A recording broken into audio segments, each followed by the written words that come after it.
The classic mac and cheese, baked to perfection. Sign me up. Amanda Scarlatti is here in this sponsored segment to share Cache Valley Creamery's delicious recipe. Hi, Amanda. Hello, how are you? Thanks so again for having me. I appreciate it. Well, I'm doing great now that I get to be in the kitchen with you. This recipe looks so good, and kids, I think, would love that. It's a new recipe for me, and it is one of their new favorite dishes. They're like, make these for dinner. You know, kids love everything mini, so it's perfect for that. Yeah, it's a way to get them to eat their dinner. Okay, talk us through. Easy to do? Yeah, it's great for an appetizer or dinner, like I said. We are doing this with Cache Valley Creamery. We're using both the pepper jack cheeses and the sharp cheddar today, and then also their salted butter. So we've got some elbow macaroni that I have just boiled in here.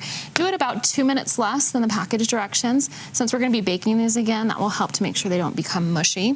And then we're just going to add in a beaten egg here, and this is going to help to make sure that the bites stay together when you're baking them. Oh, got it. Don't fall apart as people are eating them. And then I have a cheese sauce here that I have made. We've started with a little jalapeno and onion to give it a little bit of a kick, but not too much.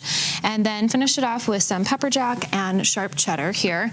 So I'm going to add just a little bit more because the more cheese, the better, right? I don't feel like we can ever have too much. I love that Cache Valley cheese you have right up there. That's what we love to put into quesadillas too. Oh my gosh, it's so perfect for that. And now if you have somebody that's sensitive to spice or you don't like that, you can definitely switch out the pepper jack for, you know, a more sharp cheddar. They also have a medium cheddar or a mild cheddar, so either one of those plenty will of work. options. Yep. Mix it up. And you can take out the jalapeno if you need to.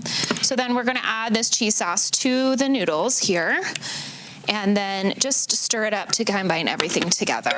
My mouth is watering the way you were just talking about all of those ingredients. Thank you. Yeah, and so then we have a mini muffin tin here, and I have sprayed it generously with non-stick cooking spray. Now, if you're not confident in the non-stick of your pan, you can use like little liners if you want to, or just spray it really good with non-stick cooking spray or some Cache Valley butter. You could use that to make sure it's all greased and everything. And then I have a little cookie scoop that I use to go ahead and put the mac and cheese right in here. And you want to kind of dome them up so they look like muffins almost, but not so much that they are spilling out all over the top. Not overflowing, just fill it right up to the top and maybe just a little bit more. I feel like this would be such an awesome appetizer to take. You could just take your whole muffin tray somewhere, wherever you're going, a gathering, a party, and there you go. Yeah, there's your contribution. And you can make these ahead of time. You can get them all prepped right before baking time so that when you're ready,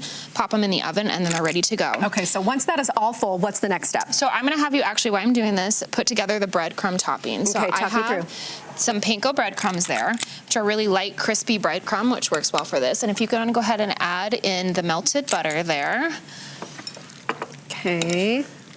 And then we also have some seasonings. We have some paprika and some garlic powder. Yum. So it's gonna add a little crunch to the top of this, but it's also gonna add some flavor. I love that crunch. That's my favorite part. And you just wanna kind of mix it up so that it kind of resembles wet sand, if you will. Make sure that butter is all the way mixed through there, and that's gonna help to make sure they turn out super crispy when you bake them in the oven. And then do you just sprinkle this right on the top? Yep, so we're gonna go ahead and sprinkle that right over the top. And then when you're done, you're just gonna bake them in the oven at 400 degrees for about 15 minutes. And what you're looking for is them to be super golden brown and crispy, just like this.